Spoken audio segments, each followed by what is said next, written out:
Good evening, everybody. Welcome to our first Thursday Live, the February 2026 edition.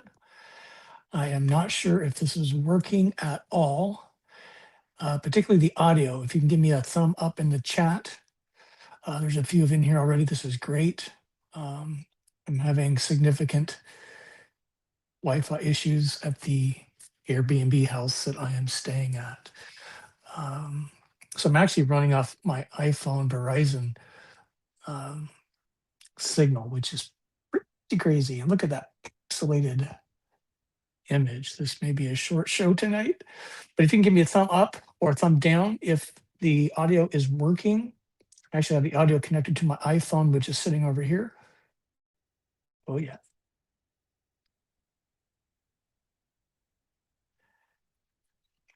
We'll give it just a few seconds here.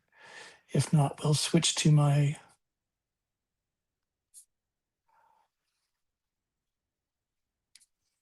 AirPods off my Macintosh. Just been a crazy week of more surprises. Yeah, that image is not super great.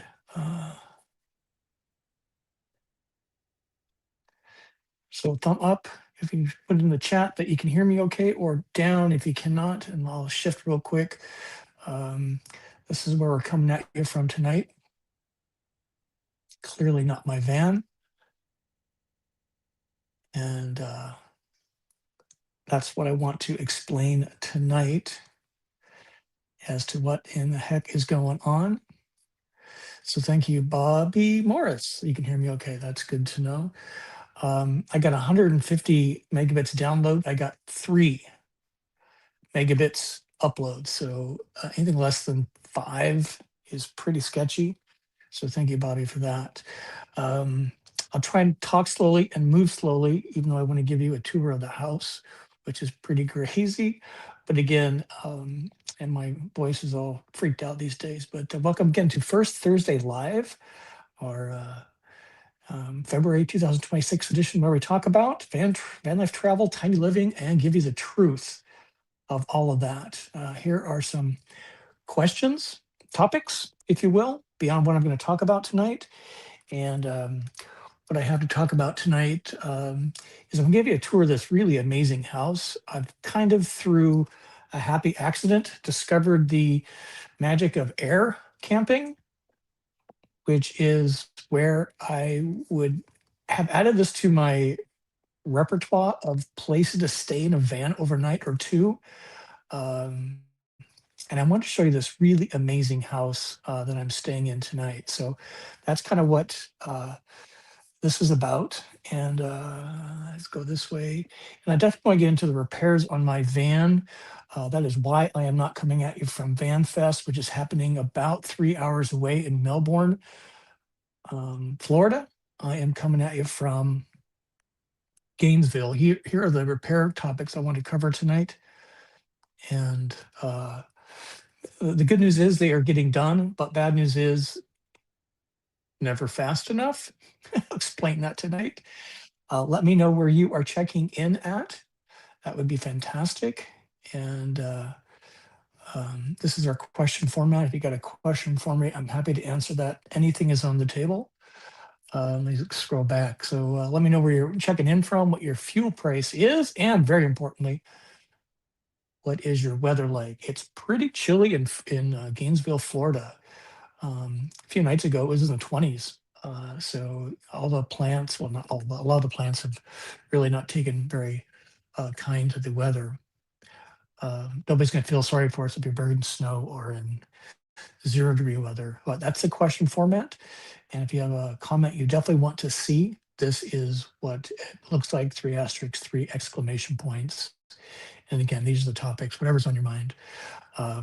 If you visit my website, Go Small, Live Large, we got quite a few things going on right now. Really excited about that, including the Van Fest, which I'm likely going to miss altogether this weekend.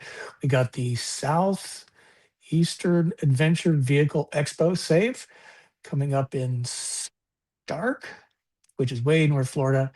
And then we got Peace Loving Vans coming up in March. So a lot going on.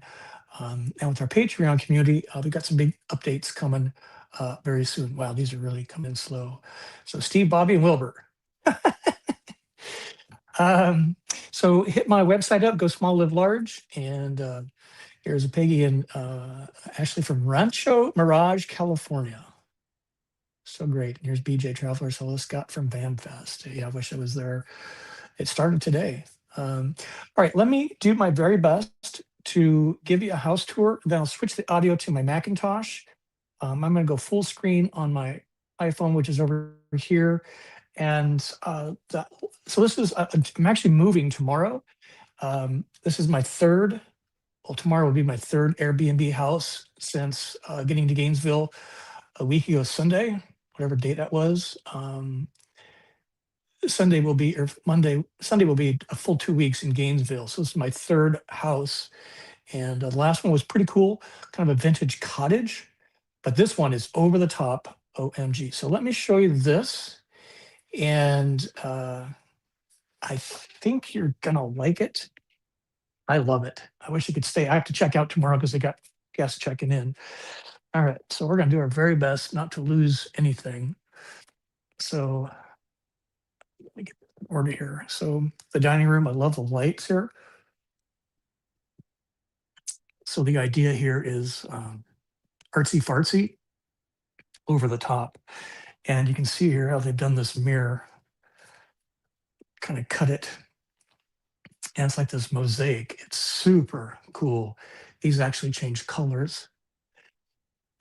Uh, this is the kitchen. It's on the dark side, but it's really kind of sparkly. This gal that operates this has a super vivid imagination, well applied to everything, including the cupboard doors. And it's so inspiring. Every place my eye lands, there's something going on. Pretty amazing. How about that for the dining room, huh? It's got a really cool backyard. Too dark to see that. How about a stripper pole? When's the last time you saw a stripper pole at an Airbnb? I will not be doing any dancing for you. I'm not sure if this is mostly decorative or structural. We're not going to try dancing, tell you that. So this is the living room. We'll show you that in a second. This is the piano room. Again, just so creative. All these jagged pieces of woods, kind of helter-skelter. Big old Edison bulb. Hey, everybody, what's up? Piano room. And this is, I think, really a cool idea. We might adopt this at some of our properties. This is a pages out of a book that they've pasted to the wall. And it gives a super cool effect.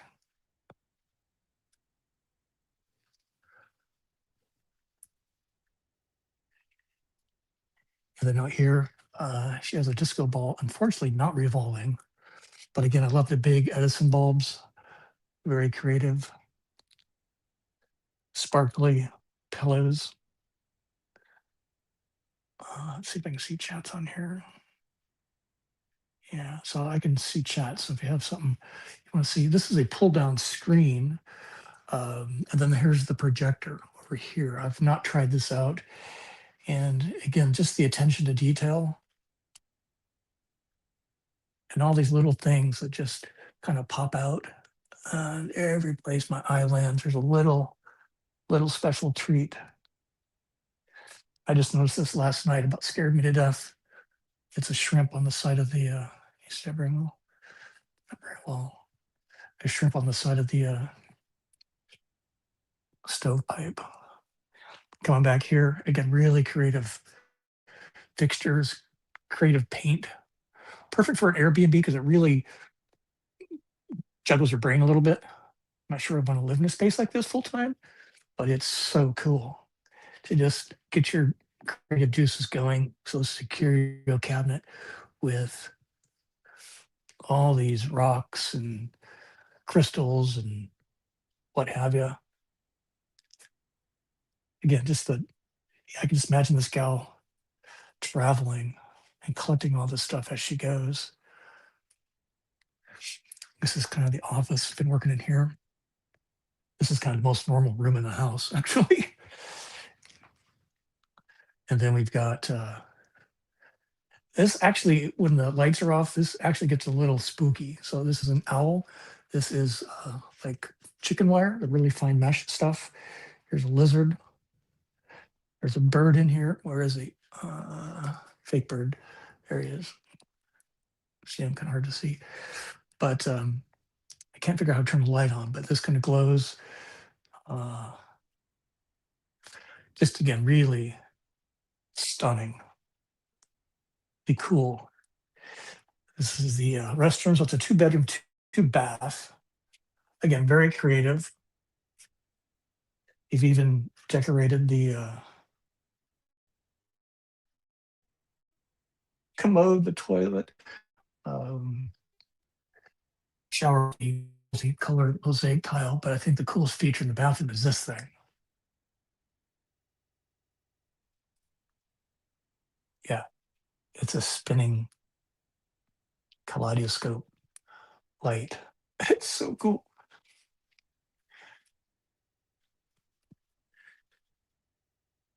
Here's bedroom number 1. I am not staying in here because I like the other one better. But again, the ceiling.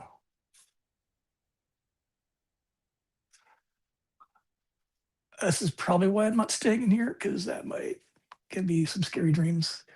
Again, big old Edison lights.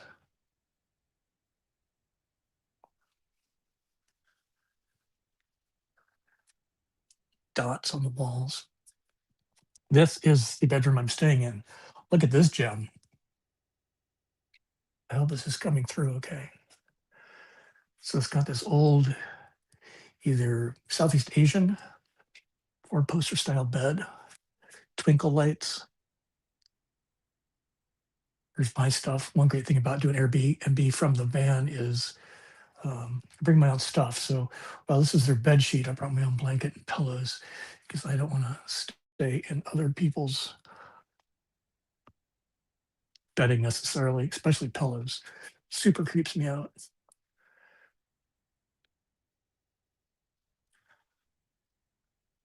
Pretty cool, huh?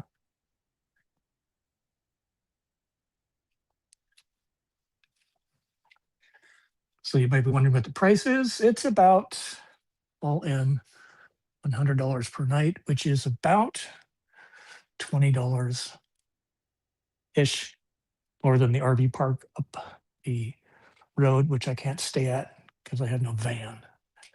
So let me know what you think. I'm going to sit down here and talk about the change the audio and then talk about the repairs. Let me know what your favorite room is. There's my bike. I've been biking for transportation for 2 weeks now. Kind of an interesting story there. But let me put this back down here and shift seats. I may turn this off altogether. Let's see. Let me get the audio adjusted. How's that look? It's so cool in here. I really don't want to leave, but I gotta leave in the morning. Ah, okay, so let me switch audio. Bear with me. AirPods. Here. AirPods. All right. So if you can, yeah, David Green, it is a wild place. So if you give me a thumb up, just to make sure that you can hear me okay, then we'll mosey on with the agenda tonight. But hopefully everybody's doing good. I've got a nice group in here, um, which is fantastic.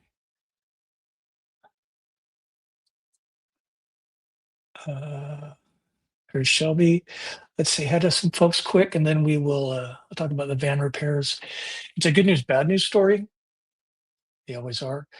But here's Steve Bobby Wilbur, Jealous of Van Fest. It's going to be great weather if you like cool weather. I think it rained a little bit today down there, but it's certainly better weather if you like cool weather than hot and humid like it was last year. OMG. Here's Bill and Joe. Good to see you. Again, there's Peggy and Ashley. So these folks in a brand new van, they're in leisure travel van are going to be at these little bands. Can't wait for that. Thank you, David, for the thumb up on the audio. Yeah, I just, again, I have a less than a 3 megabit upload, really crappy. So we'll have a short thing tonight, show, but I did want to let everybody know what's going on with my van. Let me switch gears just a little bit like this. So my thinking on this was, I did have actually two situations that required repairs, and that was the Volta second alternator. It was not charging off the chassis engine, and the Truma furnace, which also produces hot water, was not functioning off of propane. And so I thought those would be simple fixes. Turns out they were anything but simple. And then just for purposes of a proactive replacement, I had them replace the toilet, the ceiling fan, and um, the max air fan. Had them being Sunshine State RVs, and sorry there. Replaced the gate valves for the gray and black tanks, but not the actual tanks themselves or the entire plumbing system for the wastewater. But the gate valves have been working very hard for a long time. And then I asked them to replace the fridge, which is still working, just like the gate valves, just like the ceiling fan, just like the toilet. But I'm trying to prevent a problem when I get really back on the road next month in March, and prevent breakdowns while I'm traveling, because I picked up my van, Winnebago Travato 59GL, in October of 2018. In February 2019, I went full time for many years, ending full time really in April of 2022. So imagine how many times that fridge has been open and closed. I think in that entire duration of years, it's been off maybe a total of 90 days. In over 8 years. The gate valves, again, just closing and emptying tanks. The ceiling fan, I have replaced some of that once, and the toilet has been working miraculously well, although I did have to replace a seal. So I just wanted all those critical systems to be replaced. I was expecting the Truma propane problem to be very simple, probably a propane regulator on the outside underneath the van next to the propane tank, because it couldn't get, it was throwing an error code of E212, the Truma was. So I was expecting that to be a really easy fix. These other projects, proactively, um, were not really a vanity project, but again, just trying to get proactive things done so I didn't get a breakdown while I was on the road and have to deal with all that while you're on the road. And the Volta alternator has been working great, then all of a sudden stopped charging. So I figured, because of the chassis repairs I've had done over the last three months, that they wiggled the wire loose, and that was going to be a simple reconnect. Um, let me tell you, anything but simple for those two situations. So let me run you through some pictures, and let me tell you, it's a little interesting. Again, 2019. So I had the alternator replaced when I was working with Volta to train Winnebago dealers on the lithium system. So the second alternator that came with the Travato at delivery as a new vehicle in 2018 October got replaced in I think it was March of 2019, when I started working with Volta to train dealers, because we wanted that upgraded version 2.0 of the alternator, which put out significantly more amperage. And they wanted to demonstrate the power of that second alternator to its maximum. And I can tell you, it made a big difference. So that alternator has been running since March 2019 continuously for 150,000 miles. Well, let's knock it 10,000 miles off at that point, maybe 15, I don't know. But let me show you what it looks like, and it's pretty scary. And we think what has happened is, because I had this coolant leak. I'm not really sure of the orientation here. I kind of spun this so you can get a little bit better look. I think it goes the other way around, vertical wise, but the coolant leak, that the chassis coolant reservoir was leaking all the way down, really exacerbated this failure. You can see it looks pretty corroded. and it finally seized up. That's why, while it still spins, it doesn't produce any electricity. You can see the belt there is in pretty bad shape. Uh, there's kind of a close up of the belt, so it's been kind of eaten into by uh, the generator alternator. So again, this is the second alternator installed by Winnebago. Um, well, this one's actually installed by a dealer on the second gen alternator, and this one, you get a good look at the alternator from a different vantage point. And the problem here is the wiring harnesses have burned out, probably because the alternator was trying too hard and it finally gave out. Everybody's been pretty impressed that it lasted this long, and it has done its job dutifully for a very long time, very many miles, very happy memories. But this could have been kind of scary if this had actually burnt a little more and caught fire. That would have been bad. Um, and so what Sunshine is doing and what we are expecting tomorrow is for these parts to arrive from Volta Gen, which is a new company that bought out Volta. So they're going to be Volta Gen factory parts, not some third party stuff, which some of us in this audience have had uh, issues with. And so this is actually a fairly simple install. And we hope this is going to resolve the problem. But the parts are supposed to be here today, Thursday. Now they say arriving on Friday. Overnight air started on Wednesday, so who knows these days? And cold weather doesn't help. So that's kind of the second alternator situation. Um, this is the propane Truma situation. So this is actually, let me zoom in here for you. This is the Truma that came out of my Winnebago Travato. This sits under the dinette seat. Again, running since 2018 dutifully. I figured it was probably, you can see the circuit board and the fan right here, right? So I took this cover off. I tried to clean it. It was pretty clogged with dust, dirt, and what have you. So I figured that might be causing the problems. And it turns out that the problem is not that at all. It's actually the combustion chamber. So giving off a bunch of air codes, and we decided that we better, unless expensive to replace the entire unit, then try and fix the problem. So there's the new unit. It probably runs better too, I'm guessing. I don't know. And this is where it's going to be installed. They're probably working on that this afternoon. In fact, they were, excuse me, at Sunshine State RVs.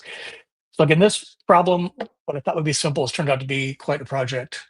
Good news is Sunshine had it in stock, and we were finally able to get parts run down through Voltagen. According to Winnebago, or according to Sunshine State RVs, Winnebago no longer carries parts, but they are available from Voltagen. These are cash out of pocket. I'm paying for all this stuff out of pocket. There is zero warranty. While the battery pack technically has an 8-year warranty on it still until October of this year, and it runs pretty good. You know, discharge, charge. Everything else is completely out of pocket. Getting no particular special treatment, which is fine. I didn't ask for any from Sunshine. Other than get me in here, put your best guys on the project, and get me out of here. Um, so that's what I wanted to kind of share with you. It's been quite an ordeal, and what I thought was going to be the easiest fixes has turned out to be the least easy. Good news is toilets were replaced, the gate valve's been replaced, ceiling fan was getting replaced this afternoon when I was at Sunshine, and the trim is going in, and hopefully tomorrow the Volta goes in, but I'm not counting on parts arrival with any confidence, and I'm hoping it gets in at the end of the day, but that gives me no time to test things, so I am likely not to be attending VanFest, but overnighting in my next Airbnb property I'll move into tomorrow, and move out of this one. So that's kind of the update on this.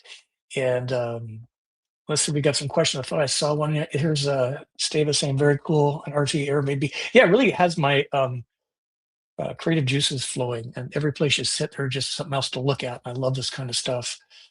Um, yeah, it's a lot of work. Bill and Joe, rent a van, get to move in and out.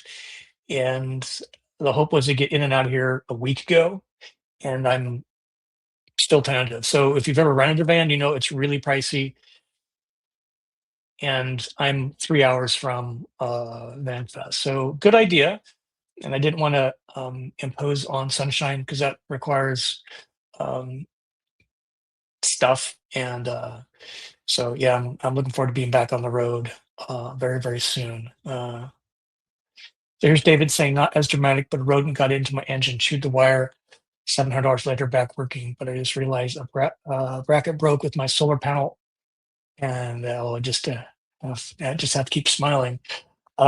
It's a good point on the solar panel. Yeah, congrats. I've never had a rodent problem, a lizard problem. So it's just been a wear and tear problem, which I'm not surprised with, and just moving through it. Speaking of solar, though, I've asked Sunshine to go up on the roof and really replace all of the seals on the roof.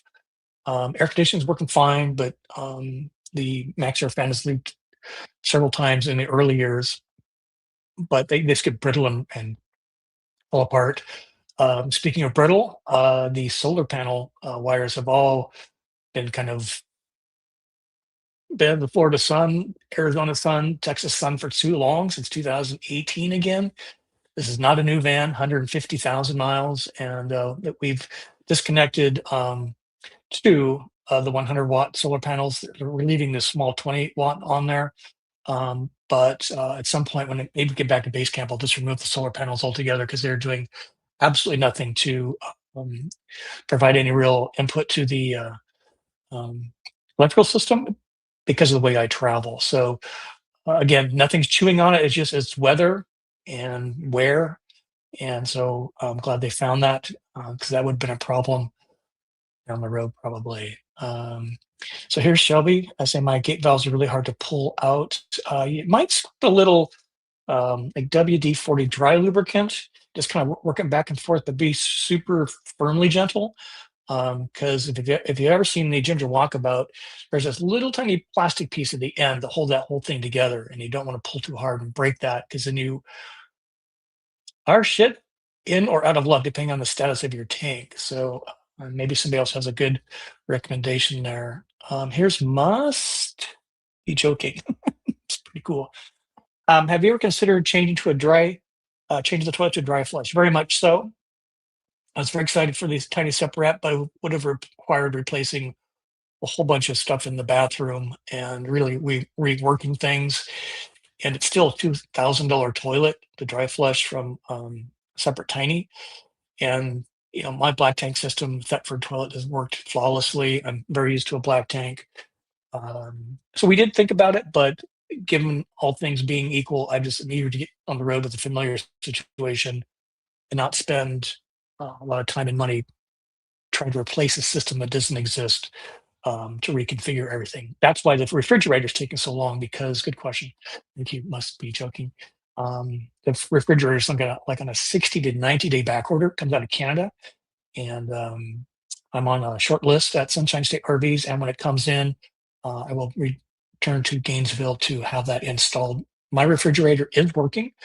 Again, I'm just trying to prevent it from breaking down. Again, after 8 years of continuous use, even plugged in at home base camp, um, it's bound to go. So I just want to make sure we don't have any problems when I'm in the heat. And the reason I'm sticking with the Nova Cool brand with the same um, model I have is because of the size of the cabinet. I don't want to reconfigure the cabinet. I'm going to get on the road, and I don't want to rebuild my van. I just want to replace some of these critical systems. And David's saying Lily has stayed strong overall, and yes, she has. So many joyous memories, so many memories yet to be made, and while we won't be seeing you at Van Camp or Van Fest, we'll be seeing you at Peace, Love, and Vans and the Save event uh, here, I think, toward the end of the month, right? But we're working hard on our Airbnb properties that Kyle and I own in West Palm Beach area. It's busy season. So while we fixed a heat problem, and it's been pretty cold in Florida, even in West Palm Beach, fixed a heat problem in one of the properties 2 days ago. Now another property has a heat problem, and we got guests checking in I think 2 days. So it's just one fire drill after another. Such is life. What if I'm not here to deal with it? It's pretty nice. Here's Must Be Joking says, any chance Winnebago will go back to Voltagen or will they stay with Lithionics? Well, they bought, good question. They being Winnebago bought Lithionics. So for them to return to Voltagen is probably unlikely. Um, Voltagen is operating. Um, I don't have any information more than that. I do know that Sunshine has been contacting Winnebago for parts and they are out of parts, but we can get Voltagen manufactured parts direct from the factory installed in my Travato. And again, I picked up in 2018. So that's pretty good testimony. And there's been some pretty serious bumps along that road. Here's Justin missing us at VanFest. Yeah, I bet. Um, if the parts had arrived today, I mean, had all this planned out, right? If the parts had arrived today, that would have given them a full day. And the Truma thing, I probably would have thrown the dice to go to VanFest, but he says it's going to be the end of the day tomorrow. And if parts don't arrive on time, then I'm really SOL. So, so that's the deal. Yeah, so we'll miss that. And here's David. Hello from the Irish community of Arizo, New Mexico, USA. Love New Mexico. Like awesome states. And then here's Shelby saying, thought I saw someone where you were able to camp at Peace Loving Vans the Thursday night before the event, but I can't find where I saw that. I don't think you're dreaming it. There is volunteers that stay the night before, but I think it opens to the public on Friday. It's the Van Fest that opens. You get an early arrival, which was today. Excuse me. Then David is saying that there is early arrival at Peace Loving Vans for Thursday. So I have to look at their website, peacelovingvans.com, to check the truth there. But David probably knows what he's talking about. So that's kind of the update. We'll call it a short show tonight. Again, doing a number of things to try things differently to stay engaged, and got some cool video ideas, a lot of cool Patreon ideas and things like that we're working on. Just as soon as I get my van going, it's been 3 months of chassis issues, and now it'll be 3 months of build out issues. So I'm after 6 months of no driving because of my seizure, which is just fine now, well behind me. But I'm ready to get in the van and get moving. So with that, we'll say thank you, everybody, for watching tonight from wherever you are. Stay bundled up, and we'll keep you updated as we roll forward. And it's just been a pleasure having you here on the live stream tonight. Great questions, great audience, and our new time, 1840 on the 24-hour clock, or 6:40 p.m. Eastern is our new go-to time. So set your calendars. First Thursday live, we do this. Used to do it every Wednesday, and now we're doing it 1 month at the first Thursday of the month. So with that, for you on Patreon, we're going to see you, I think, next week. And go check out my website. We got some cool things coming up, and I'll be posting on web Patreon over the next couple of days. Some new categories, tiers, and some new treats. Okay, everybody, peace be with you, and we'll talk to you later. Thanks for joining. Appreciate it. Stay bundled up. Journey on.